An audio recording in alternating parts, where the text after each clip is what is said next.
We have another session that I think is going to be exciting. I want to invite my friend and colleague Candace Shaffer to the stage. She's the Senior Director of Benefits at Purdue University. She's going to give us some thoughts on some discussions around actionable items to drive value, and a little bit about Candace. She earned both her bachelor's and master's degree from Purdue. So she's now the Senior Director of Benefits in Human Resources and responsible for seeing all of the benefits for Purdue University employees, including healthcare, retirement, wellness, etc. Candace? Good afternoon, everybody. So like Kristen said before the panel comes up here, I wanted to share kind of our perspective as an employer on actionable tactics to drive value. So as many of you may know, Purdue's a public land grant institution. We're known for world-class education, deep-rooted traditions, taking giant leaps, and being innovative in our approach to everything, which includes healthcare and how we look at benefits. We currently have about 24,000 belly buttons on our plan. So how do we define value, right, which is the point of this panel discussion. So Merriam-Webster says it's a monetary worth of something or a fair return in goods, services, or money, or even something intrinsically valuable or desirable. The Employers Forum of Indiana states that value considers price, quality, employee satisfaction, and utilization. So for Purdue, we started in earnest in 2017 and 2018, reviewing our data, looking at our population health, utilization, and all the components that made up our healthcare expenditures. And the reason why we started this is, as you can see on the screen, because of what we were experiencing. In 2014, we made a major change in the medical plan that saved the university and employees millions. From there, we determined we could add coverages for our employees and families, such as preventive dental, autism coverage, and bariatric surgery to our list of offerings. Shortly after, we quickly began to see that millions in savings were no longer around, healthcare costs were going up, factors such as inflation, increased membership, technology, an aging population was catching up to us and was no longer going to be able to be sustained by the university or our employees and their families. As I stated before, in 2017, we began to undertake a series of cost containment measures to mitigate cost increases, but we always wanted to focus on improving our population health. The slide here shows you a highlight of each year's changes, which is not a complete list, but I'm going to focus on just the things that are in bold, as those are the changes and strategies that brought the university employees the most value. First, we began a wellness incentive program that has focused on preventive care and wellness screenings. That program still exists today and has become central to our message. We changed our partner in the way we operated our on-site employer clinic on our main campus. We focused on executing a comprehensive care model, employee satisfaction, and health outcomes. And so what we've seen from this is engagement, with the majority of our engagement being with those who are moderate to very high risk, has increased with those members. Those that are engaged with primary care at the clinic, their total costs are 30% less in total medical and prescription than those that are not engaged in the clinic. Members engaged, including those with chronic conditions, are more compliant with their physical and wellness screenings and are very satisfied with their care coordination, according to our annual benefits survey. One thing that's important to know is at our clinic as well, they help drive our referrals based on Purdue data and not on relationships that they have with those in the community. We've also implemented a series of direct agreements, including both highly utilized services such as labs and imaging, as well as specialized services such as physical therapy and total hip and knee replacements, with an incentive to engage. These agreements have driven lower costs, higher quality of care, and a reduction in short and long-term risks. One key change we made starting in 2020 and continuing to date is carving out our specialty prescriptions from both our medical TPA and our PBM. The move focused not only on the cost, but also on the clinical management and oversight for our members. While moving specialty prescriptions had its ups and downs, we're seeing positive impact on the clinical care and have reduced our specialty spend by 11% since 2019. Finally, in 2020, we launched a narrow network through our medical TPA and now have a tiered network. While we were delayed because of the pandemic, we're now seeing the benefits of this change. Primary care visits are 50% higher with members engaged with our lowest tier. Wellness screening compliance is higher as well, with Tier 1 members outperforming Tier 2 members and 13 out of the 20 key quality measures. So with all these changes and many more, what we've been able to do with our healthcare is beat the national trend, and our rate of growth in medical costs has slowed down. Trend from 14 through 2017 was 4% year over year. And recent data from PricewaterhouseCoopers indicates national healthcare trend nearly at 6%, as many of you know, annually since 2018. Purdue's trend compares favorably over the same period at growing only 1% annually. The illustration you see is total healthcare costs per employee per year for the university, seen in blue with 2016 being the base year. In purple, the PwC trend applied to Purdue's 2016 spend each year, the green line being the PwC trend and the red being Purdue's trend.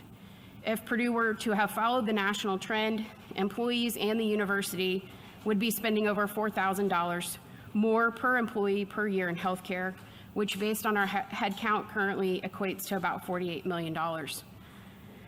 While we set out to tackle, we never intended to tackle costs. We never intended to make that our only focus, as we did and do not want to sacrifice taking care of employees and their families. We do believe if you focus on quality and value, in the long run, the costs will follow. There's always work to be done. It really never ends. But the progress we've made in the last 5 years is promising and continues to tell us that we can create value for our employees and their families. So that's our story. And now I'm going to invite some of the panelists to come up and give their perspective on how to create value as well. So first, well, you all can come up and I'll just introduce you as you're walking up. Here's fine. First is Dr. Lakshmi Aggarwal from the Fort Wayne Medical Oncology and Hematology. Dr. Aggarwal is board certified in internal medicine, hematology, and oncology with particular focus on breast and gynecological malignancies. Dr. Aggarwal served a residency at Medical Center of Central Massachusetts and her fellowship at Brown University School of Medicine. She's been with the Fort Wayne Medical Oncology for over 20 years and is an influential leader in the Fort Wayne area. Then we're welcoming Gary Everling, Senior Vice President, Chief Strategy Officer of Hendricks Regional Health. In his role, Gary's responsible for formalizing Hendricks Regional Health's strategic planning process and establishing a new mutually beneficial business relationships and synergies with employers in and out of the market it serves. Jim Jusko, President and founder of Firelight Health. Jim created Firelight Health in 2020 to foster a more functional marketplace in healthcare services. Firelight provides healthcare pricing data and analysis to help purchasers of healthcare control costs and improve value when selecting or contracting with networks and providers. And then Kim Sonerholm with UnitedHealthcare. Kim is President and Chief Executive Officer for UnitedHealthcare's commercial business for Indiana and Kentucky Health Plan. She's responsible for business operations and strategic initiatives, including sales, account management, marketing, clinical programs, community relations, product management, and finance for UnitedHealthcare's operations.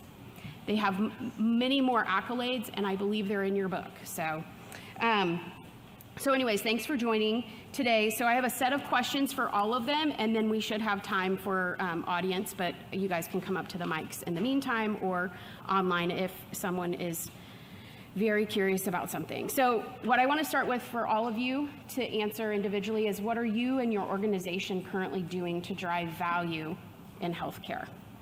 And whoever wants to go first can go first. Okay. I don't know how to turn this on. Okay, thank you. First turn on the microphone, that's plan one, right? Well, the first thing I just want to kind of mention is I'm fairly new to the market, so some of you I've been able to meet over the last couple of years, but I did relocate from the West Coast 3 years ago and became a Hoosier, and super happy to be here and join you guys today. I think that today's been an incredible example of the focus that this entire state has on healthcare and making it better, and so I commend everybody that's here today and has taken the entire day to talk about that. So And the reason I mention that I'm from a different state is, I have perspectives from other markets and things that I've seen that have been successful.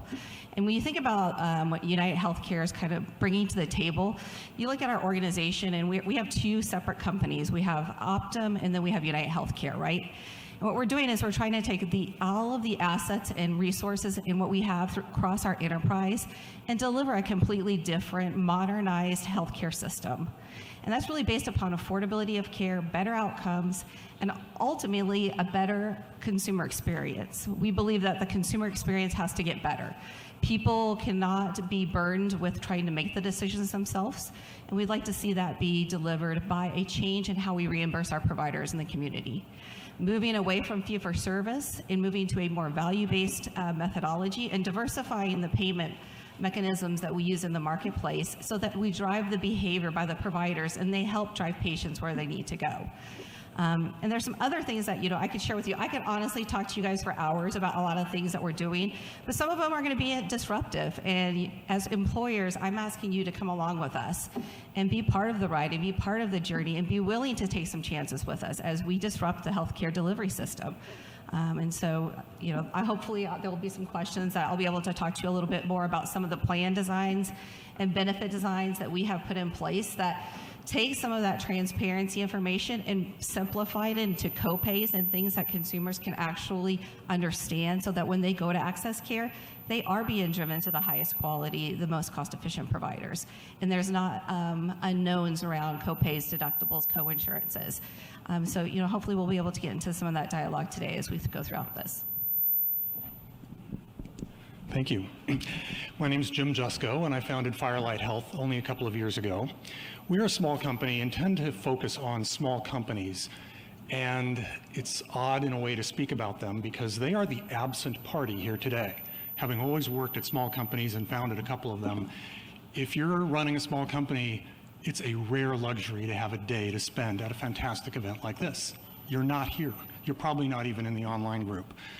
And I think what I'd love to tell you about what we do is really, in a way, something a little different than the kinds of things we've been talking about. It's about how to engage that cohort, small companies and other people, in the conversation that has to expand if this entire topic and movement we've been talking about is to go anywhere. Small companies, as I noted, are really different. I used to begin talking to them, and they're not, they're busy running a company. They don't think, they need a real introduction before they even get to the level of the kinds of things we've been talking about today. So we used to begin by sort of saying things that would be a common knowledge to all of you, like, healthcare prices have, been expanding and growing over the last decades at maybe 1.7% higher than GDP growth, and over many decades that's resulted in crazy healthcare prices. And we all relate to that. It goes over their head. It's not that they're not brilliant people, but they have immediate thoughts about how are they going to translate anything to their employees, and their employees who have to go home and explain what's going on with health plans to spouses and families. We're looking for, and I would love to invite everybody to think about ideas and best practices to get people into this conversation. We have found it interesting to sort of frame things like saying, okay, we're dealing with big problems in the biggest sector, in the biggest economy that the world has ever seen. And as an example, if groceries were to have incurred the kind of rises in healthcare prices that healthcare has, we would be paying something like this for a gallon of milk today if we faced the same rises. That is the kind of thing that has so far been helpful to getting people who don't think about anything we've been talking today into the conversation. But we're looking for good ideas. This is a problem in the area of expanding it. So that's kind of been our area of focus about how we work with small companies and think about engaging them, which takes a lot of lead in before we get to where we are today. And that's the biggest thing I wanted to share with you about what we're doing. Well, good afternoon. Candace mentioned that I was with Hendricks Regional Health. You may not know Hendricks Regional Health if you're from out of state or around the state. We are an independent, moderately sized healthcare system. We are not a large healthcare system. We're distant fifth largest health system in central Indiana. and I say that with refreshing voice. Our C-suite, including myself, almost all of us have come out of a large healthcare system and have come to the same conclusion. And the reason why we're at Hendricks is in the twilight of our career, I guess, the last 5 or 10 years, this is where we're going to make the biggest difference. It wasn't, I have friends in the large health systems, but that is not where the difference is being made. And for us, we set our CEO, Kevin Spears, set a vision. Visions are aspirational, right? To be the indispensable healthcare system in the state of Indiana. And that kind of came across as, with our own associates, a little bold and braggadocious, but that gave us an opportunity to have a conversation. And what that means is that we need to be remain a thriving independent healthcare system, and there aren't many of them out there left, folks. We have a reasonably strong balance sheet, but we have to be relevant to 5 constituents in our market. The first ones are our associates, then it's the physicians, then it's the patients, and employers are one of those 5, and the payers are one of the 5. And for our employers, we got to understand, our philosophy is, man, this is your money, and you have a right to go wherever you want to go, and we want to earn that business from you, and that's been the philosophy, and we've positioned ourselves as, it seems logical, but I think we may have been one of the first ones 10, 12 years to really talk about we're going to be high quality, and I think somebody mentioned earlier, you got to lead with quality, and that's our conversation all the time. We got to be high quality. We got to be low price, and our culture is key. How do we keep our culture, the uniqueness of Hendricks, and how we treat patients intact? And that's how we remain indispensable. We have our employers, and now it's been statewide. We do a lot of direct contracting work. We are positioned really well to do that. I've been doing it for 12 or 13 years. And our employers have responded. We just this past week, we just hit a milestone of the 200th employer that we have a direct contract with. So that's they're voting with their feet and with their pins on that they believe that we're right up there in terms of being very darn close of being indispensable. But we take it very seriously, and we have a modest. We keep we're a nonprofit organization. Our target operating margin is 1.5%. We think that's a reasonable operating margin for us. That gets us to replace capital, make some meaningful strategic investments, and to keep our place in top-notch shape. But we don't feel like we need anything more than that. That keeps our balance sheet strong so that we can get at least an A rating so that the cost of money is low. But we have a mission in place, and we're not a bank. We're out here to take care of patients and to make really strong relationships with the brokers and the employers. So I was telling Candace, by about 10:30 this morning, I had this sinking feeling that I'm swimming in the wrong pond. Because I'm an oncologist. I take care of breast cancer patients mostly. I don't understand half the stuff you guys were talking about. Well, I didn't understand half the stuff you guys were talking about until about 6 years ago, when I became a COA board member, which is a Community Oncology Alliance, which is a national board for oncologists, for community oncologists. And then 6 years ago, OCM, which is a value-based care payment that was from CMS. It was a voluntary program. There were 2 groups in Indiana that signed up for it. We were the only group left standing still in the OCM program in all of Indiana. So that was something we were learning about value, because that was the first large value-based program we participated in. So as part of that, since you asked specifically about value, our office is open 7 days a week. We have extended office hours. We have a walk-in clinic where patients literally walk in. There are open slots on physicians' schedules where we will accommodate patients. You refer a patient to our office, they are seen within 24 to 48 hours, guaranteed. So you talked about access. We see patients within 24 to 48 hours. Our front desk has instructions that if all the physician slots are full, They are supposed to come talk to a physician. There is no such thing as no slots available. Everybody knows that. There are slots that can be made. So we add patients at the top of the morning, so we're not making other patients wait, or at lunchtime, or at the end of the day, because it is, of course, important that our cancer patients don't wait. So that's beginning talk about value. When biosimilars and generics came on the market, not just for our Medicare patients, across the board, across our whole office program, we went to biosimilars and generics. I challenge one hospital to tell me they did that. Thank you, everyone. Kim, let's start with you.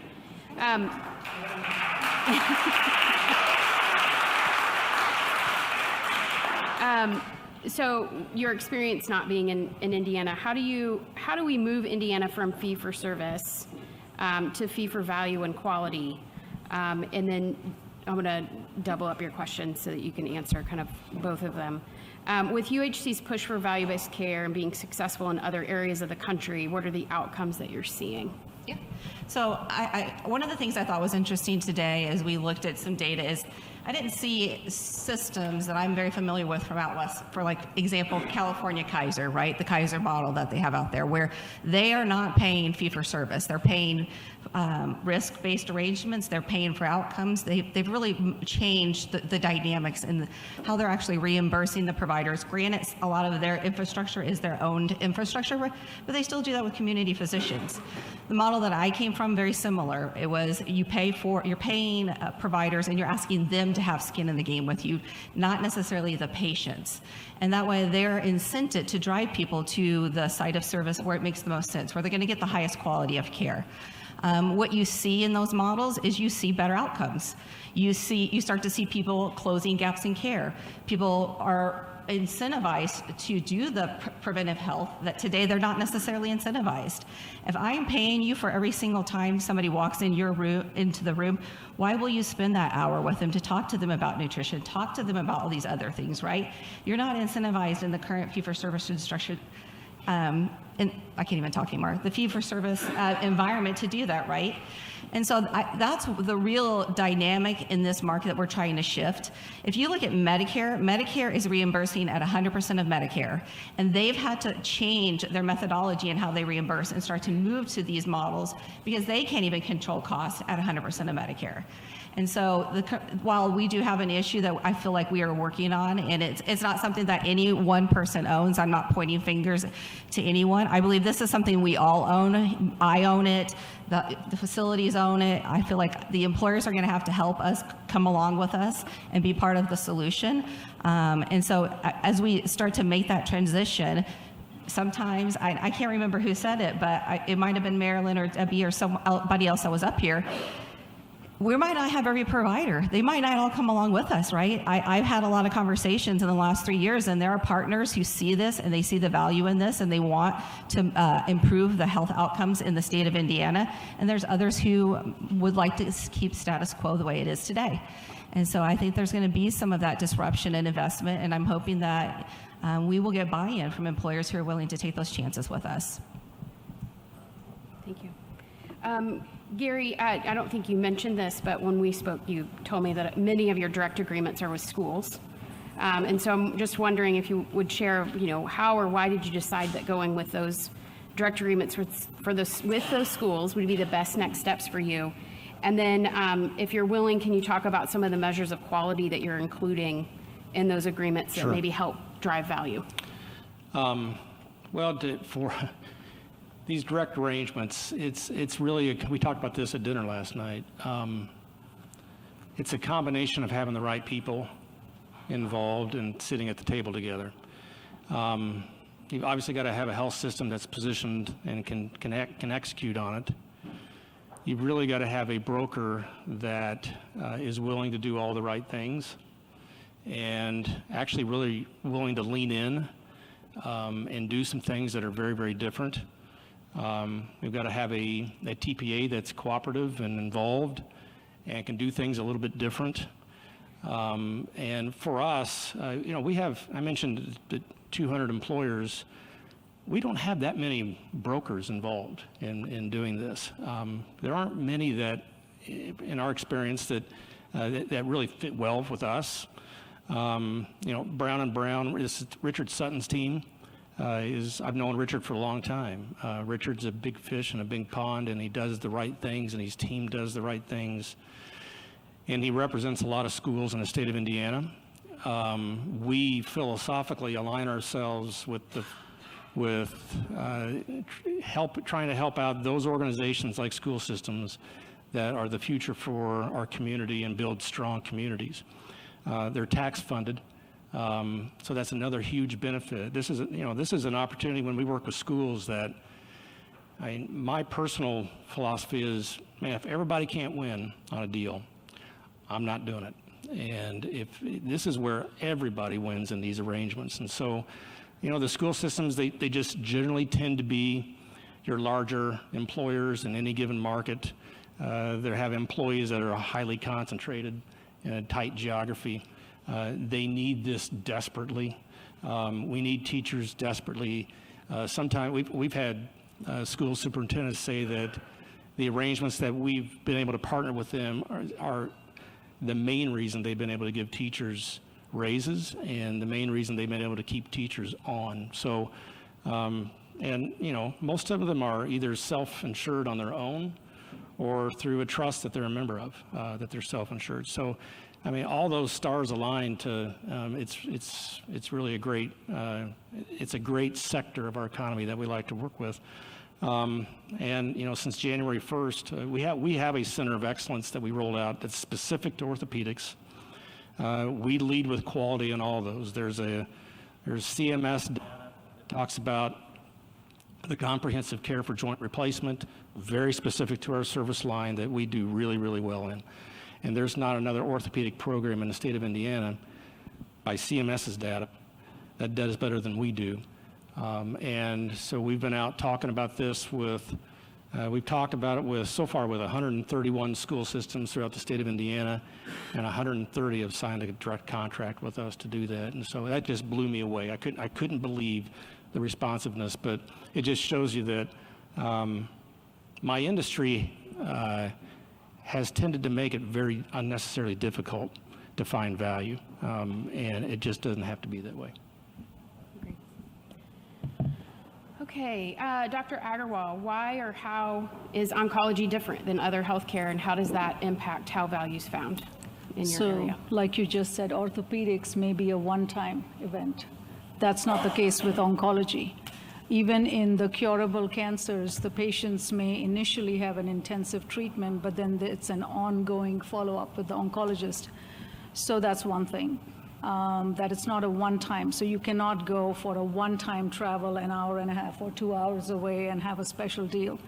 The second thing is the drugs. That's where the cost is. That's a good thing and a bad thing. The good thing is a lot of diseases that you needed bone marrow transplant for, you can take a pill and it's become a chronic disease. But the cost for the employer, because it's specialty drugs where the cost is, and everybody wants that great care, but nobody wants to pay for it. But somebody's got to pay for it. So if we at least manage costs in other places where we use it as the best stewards of care, then that way you're saving the money for where it really needs to be used. So oncology is different that way too. The third way oncology is different is we are specialists. We cannot go out and stand at the street corner and ask for a patient to come see us. They come from where? They come from the primary care doctors who belong to who? The hospitals. So I disagree with when people are saying that if there is a provider and they cannot get in. I have a 24 to 48 hour policy. I'm not seeing those patients leaking out of the hospital systems. They are not coming to me because they're being kept in a closed system, closed in several ways by the EHR that tracks if the doctors are referring out. First of all, they cannot refer out. They belong to the hospital system. So though we have 7 days a week, extended weekday hours, we'll see patients on Saturdays and Sundays. We see new patients within 24 to 48 hours. We're not taking patients away from the hospital system. We don't control our market. We can bend backwards and do everything we can to offer these services to patients. And mind you, we're the most experienced oncologists in town, in Fort Wayne. We cannot control what's coming in our door. We can only offer something once they are in our door. We can do all this cost savings for them. We have, if 2 drugs are equally efficacious, we always use the cheaper drug, but they have to be equally efficacious. But somebody has to enter my door. I can't get them in my door. So that's the problem with oncology. Jim, you're next. Tell us a little bit more about what you believe are the best uses of price transparency to help drive value now, in the future. Thank you. Yeah, I think we've talked a lot today about some very good use cases, so I won't, even though those are in front of us, they're here and now, and they're very practical. But if we think a little bit ahead, I think that we can see a couple of things that will be really important. One is the incredible amount of complexity that is revealed when you look, as I and others have, at hundreds of machine-readable files, and you see how hospitals contract, how many contracts they have, and you realize the disadvantage from a market standpoint that new entrants and individual companies that might be doing direct contracts, the incredible transaction costs they face. And this touches on something Chris said earlier as well, that contracting costs are really high. Price transparency data reveals incredible complexity that serves the interests of certain incumbent players in the system as we have it.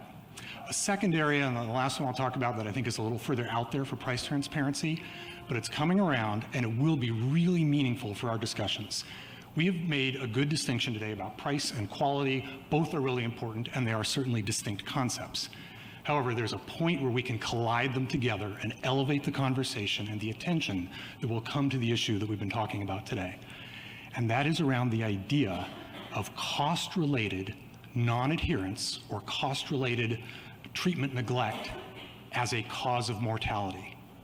It is not widely studied yet. There's some small things going on. If any of you would like to fund work in this area, being able to point to the fact that cost of healthcare is not just about money anymore is going to be one of the things that helps us change the game about the attention that this issue needs. So those are probably the 2 things that are not, they're not here. There's no spreadsheets. I don't have my own research on it yet, but they're coming, and I think they'll be highly relevant in the near term. Thank you. So I think we have some online questions. I don't think your mic's on, is it? Is it? Okay. Can you hear me okay? No, There it I is. can. Okay. This one is for Gary. You mentioned the role of the employee benefits broker. Where do they fit in regard to this discussion concerning actionable tactics to drive value? Well, I learned in my first direct contract I didn't know better. I did not involve the broker that was involved. And I talk a lot about philosophy, but our philosophy is we never ever go around the benefits consultant. Many of them have been the trusted advisor for a long, long time, and most employers probably aren't going to do anything without getting their benefits broker involved. So, I prefer them continue to be the quarterback of putting these relationships together, and that we're a key member of that.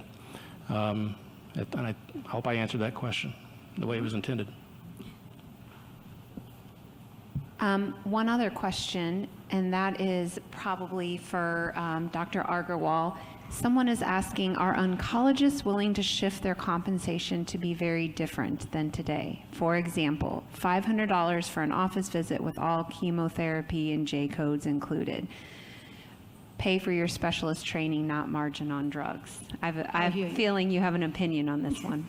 I hear you. So, yeah, I do have an opinion on this one. So $500 for a visit, it makes sense to simplify things, but including chemotherapy. Do I control the cost of the chemotherapy? I don't even control the cost. I don't control the price. I don't control any of that. So how can an oncologist, a provider, cannot be responsible for that? So there's a bigger discussion that needs to happen here.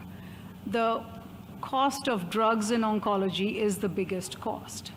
That cost of drugs, some of it is attributable to 340B. Some of it is attributable to PBMs. I don't control any of that, but I do want to be part of the solution. So I'm not complaining. So if somebody has these ideas, I think the providers are interested. Doctors typically like to be independent. They have not gone to hospitals because they want to. They went to the hospitals because they didn't have a choice. And I am in Fort Wayne, Indiana, where everybody knows what I'm competing against. I don't need to name the hospital. It is not an easy place to be. And it makes sense that the doctors are greedy. Everybody thinks that. And there is a kernel of truth in that. But an independent doctor's office doesn't have just drugs, staff, and the building to pay for. Now it's cybersecurity, it's coding, coders, compliance, IT. I'm only listing things off the top of my head. This is not what I came out of medical school. I don't know how to do this, but we had to learn on the job, and it's just mushrooming. It's easier for bigger hospital systems to understand those costs and manage it. For a physician's office, we are 16 doctors.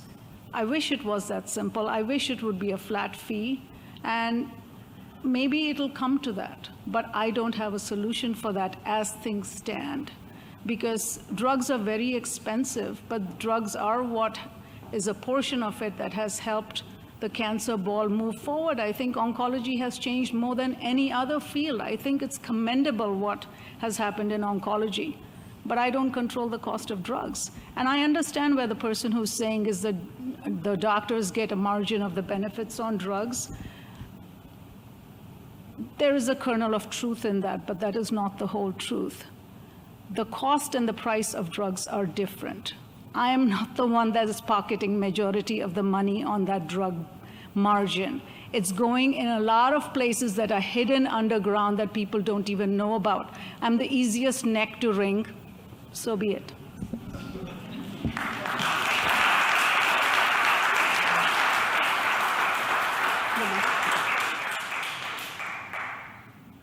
Okay, we'll come back to you, Dr. Aggarwal. I have another question that's related to that, but I want to give everybody else a chance to speak as well. So let's see. Kim, we haven't heard from you in a minute. Do you believe providers behave or perform differently in value-based care versus fee-for-service? And if so, how? Yeah, absolutely. I think that a lot of the dialogue we're having right now kind of leads to that whole behavior change that we're referring to. So if I don't have a reason to send my patients to an oncology group that provides high quality and low cost-efficient care, I'm going to refer to my friends or whoever else is in the hospital system that I may be working with. When I'm at risk for that, I start to police myself. And I can't tell you how many conversations I have where people are policing themselves on a Medicare population that they're at risk for, but on the commercial side, they're not. They're not trying to get people into primary care. They're not trying to do population health and look at what's going on. I think, Mary, you even referred to this when you were up here talking about that.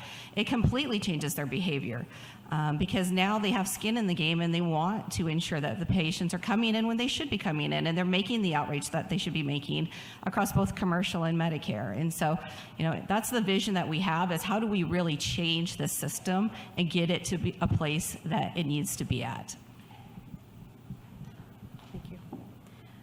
Jim, are there other quality elements out there that you hope to incorporate in the future in some of the work you've already been doing? Yeah, that's a short answer. I think we've certainly covered quality in a number of places today, and there's no question that it is the other side of the coin from cost, and and probably the more difficult and certainly much needed area. I would just say again, that quality will soon be colliding with cost as we look at the ultimate quality outcome that is unfortunate, serious morbidity or mortality that can be cost-driven. So stay tuned for information on that in the academic publications. Any other questions? Okay, I'm just going to keep going down my questions then. All right, Gary, what has been your biggest challenge in developing and executing the agreements? I'll stay on the Orthopedic Center of Excellence. So you know, your first step, and as I implied, because I've had great experiences with brokers. So you start there. We had to get through, there was a 2-year due diligence to get through really a single broker for a lot of schools. Then a lot of those schools or those trusts are represented by a lot of ERISA lawyers. We had to get through that. Thought that'd be difficult. We got through that. And so far we've gotten through, 130 schools and growing every day. Got through that. But I would tell you that unless the phone rings, nobody wins.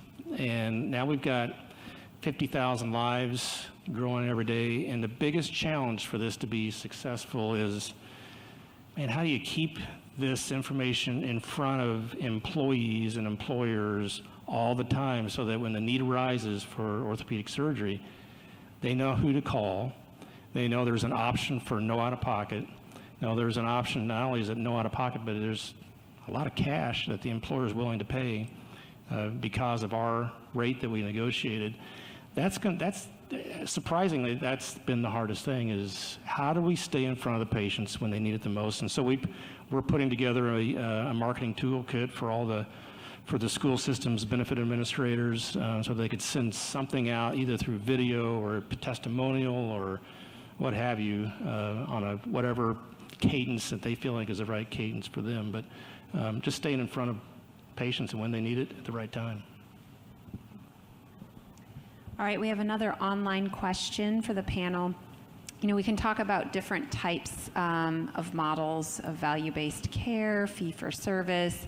Physicians can turn blue in the face talking to patients about smoking cessation, weight loss, vaccinations. So the question is, what if patients refuse to change their lifestyles and personal decisions? Nothing is going to change. How can we engage and empower patients to live healthier lives? I'll take that one. So my nurse accuses me all the time of talking to patients about exercising regularly and keeping track of their weight.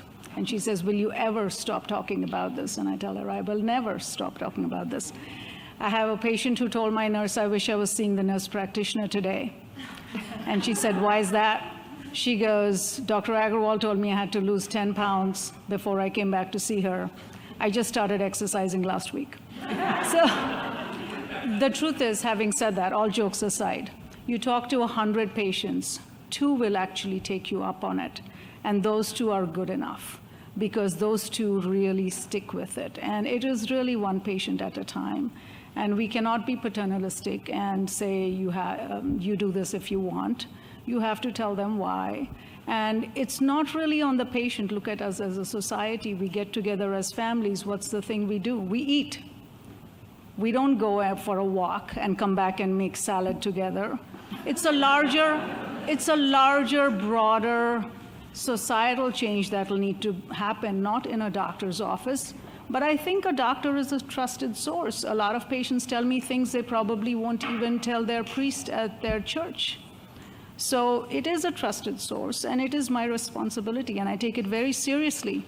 So when I'm listening to quality measures, I will tell you I have 15 minutes to see a follow-up patient. 15 minutes.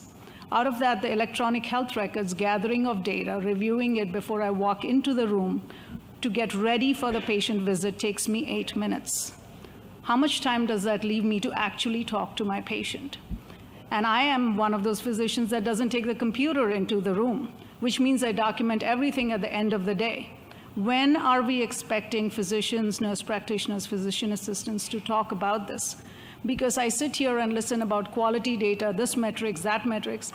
I'm not being a curmudgeon, though I am a curmudgeon. But how many boxes do you expect me to click, and how many things do you expect me to document 5 different ways? Because that's what it comes for an oncologist. I have to document it in a TNM staging, then I have to do it in a pathway that one insurance company wants it differently, and Anthem may want it one way, a Cigna may want it another way. I'm trying to maintain my formulary. One insurance wants it one way, one another way. How are we, be honest, do you really want us to take care of patients? If you do, give me the time then. It can't be this, that, and everything. There's only 24 hours in a day. I'll add a small footnote to that, just despite, with a huge respect to the primacy of clinicians and physicians, we also live in the age of the power of the personal story. And in my neck of the woods, I've seen UCLA Health actually adopt a bit of video of a first-person patient experience as part of an effort to look at, patient lifestyle change and motivation. So there may be a few things that go into that very difficult issue of behavioral and lifestyle change. And I will say, when one patient tells it to another patient, it's very motivational. That part is true, because there are patients sitting in the waiting areas who say, I lost so much weight and I feel so much better. A patient telling another patient is actually even more powerful. And the only thing I was just going to add on is the devices, right? Like, I'll tell you right now, my keeps telling me to get up and move, right?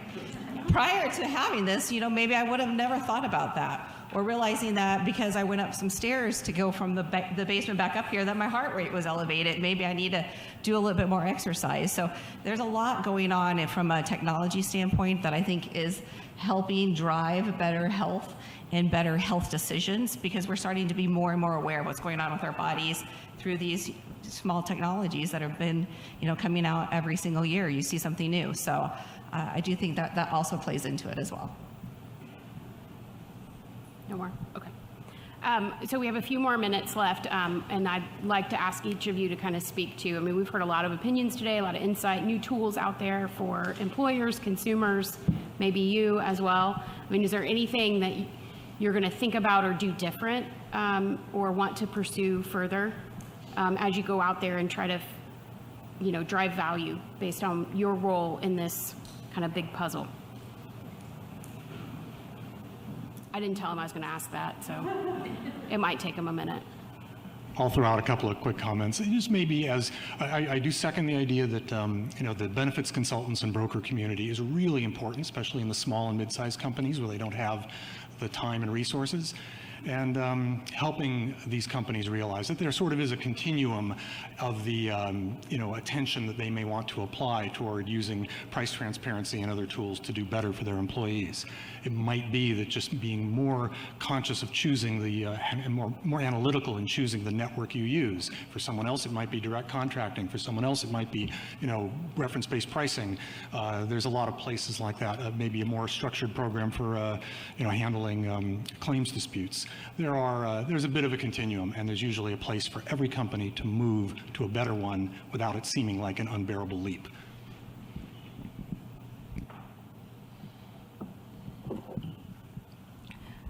So I can't control, like I said, patients coming into my office. So what I offer to the employers is that we can offer you the navigator service. You don't want to send patients to us, fine. But we have offered this to a couple of the employers, that they can call our office and say, we have a covered life. This is the diagnosis. Can you help us? And we do. This is the next step. This is the next step. This is the next step. It needs to happen this quickly. And you can send your patient where you want, to whichever oncologist you want.